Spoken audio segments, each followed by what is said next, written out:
అందువల్ల కూడా లోకేష్తో ఇప్పుడు ఇంత బిజీలో కూడా లోకేష్తో సమావేశం అయ్యాడు మోడీ అంటే ఇది కూడా ఒక కారణం అనేది చెప్తున్నారు.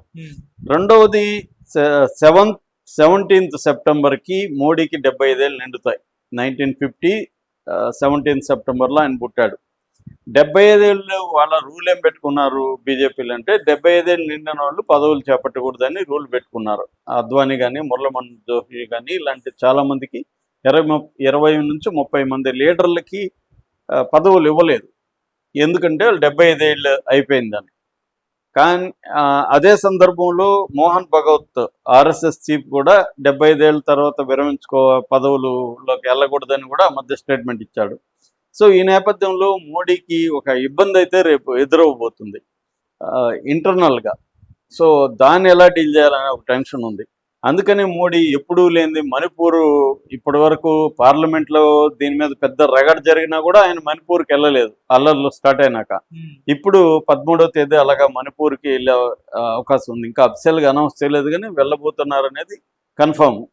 అంటే సో ఒక టెన్షన్ వాతావరణం అయితే ఉంది కేంద్ర పార్టీలో బీజేపీలో అనేది అన్నారు. అంటే ఆయన ద్రౌపది ముర్మును కలవడం కానీ ఇవన్నీ అంటే ప్రిపేర్ అవుతున్నారు. ఒకవేళ బీహార్ ఎన్నికల్లో తాము ఓడిపోయి చంద్రబాబు నితీష్ బయటికి వెళ్తే కూలిపోకుండా ఉండడానికి రాష్ట్రపతితో మంత్రాలు చేస్తున్నారని ఒక వెర్షన్ వస్తుంది. రెండోది చంద్రబాబు బయటికి వెళ్లకుండా తాము ఇంకొక ఆఫర్ ఇవ్వాలని. అదేంటంటే చంద్రబాబుకి నేను ప్రెసిడెంట్ ఇస్తాను, ముర్ము తర్వాత ఆయనకి ప్రెసిడెంట్ ఇస్తాను, సో నువ్వు ముఖ్యమంత్రిగా ఉండక్కడ మీ నాన్న ప్రెసిడెంట్గా ఉంటాడని లోకేష్తో మాట్లాడినట్టుగా. లోకేష్కి కూడా ముఖ్యమంత్రి కావాలని ఉవ్వులాట ఉంటుందిగా. ఎంతసేపు ఆయన షాడో ముఖ్యమంత్రిగా ఎంతకాలం ఉంటాడు. సో ముఖ్యమంత్రిగా ఉంటే మోడీ అండ లేకపోతే ముఖ్యమంత్రి అవడం కూడా ఇబ్బంది. ఎందుకంటే పవన్ కళ్యాణ్ కూడా ఫిట్టింగ్లు పెట్టే అవకాశం ఉంది. పవన్ కళ్యాణ్ ఇప్పుడు ఫిట్టింగ్ పెట్టినా వీళ్ళకేం నష్టం లేదు. ఎందుకంటే వీళ్ళకి స్వయంగా 135 సీట్లు ఉన్నాయి. కాకపోతే నెక్స్ట్ ఎలక్షన్లో పవన్ కళ్యాణ్ అవసరం వీళ్ళకు ఉంది. కాబట్టి మోడీ అంటుంటే పవన్ కళ్యాణ్ కూడా లోకేష్ సీఎం కావడానికి అడ్డు చెప్పడం. సో ఈ సమీకరణాలని మోడీ ప్రపోజ్ చేశాడు. సో నువ్వు సీఎంగా తీసుకో, మీ నాన్నకి నేను ప్రెసిడెంట్ ఇస్తాను, ఆయన చివరికి ఒక పెద్ద పదవితో ఆయన రిటైర్డ్ అయిన ఒక సాటిస్ఫాక్షన్ ఆయనకు ఉంటుంది. నువ్వు అటు వెళ్ళి మీ నాన్న ఒకవేళ పిఎం అయినా కొద్ది రోజులే అది దేవేగౌడలాగా నెల రోజులు కూడా ఉండే అవకాశం లేదు. అక్కడ వాళ్ళల్లో లుకలు ఉన్నాయి.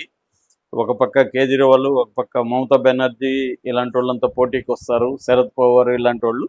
కాబట్టి దానికంటే కూడా రాష్ట్రపతికి ఉంటే హుందాగా ఉంటుంది. నేను రాష్ట్రపతి ఆఫర్ చేస్తానని లోకేష్కి ఆయన హామీ ఇచ్చినట్టుగా national media, Hindi media project చేస్తుంది.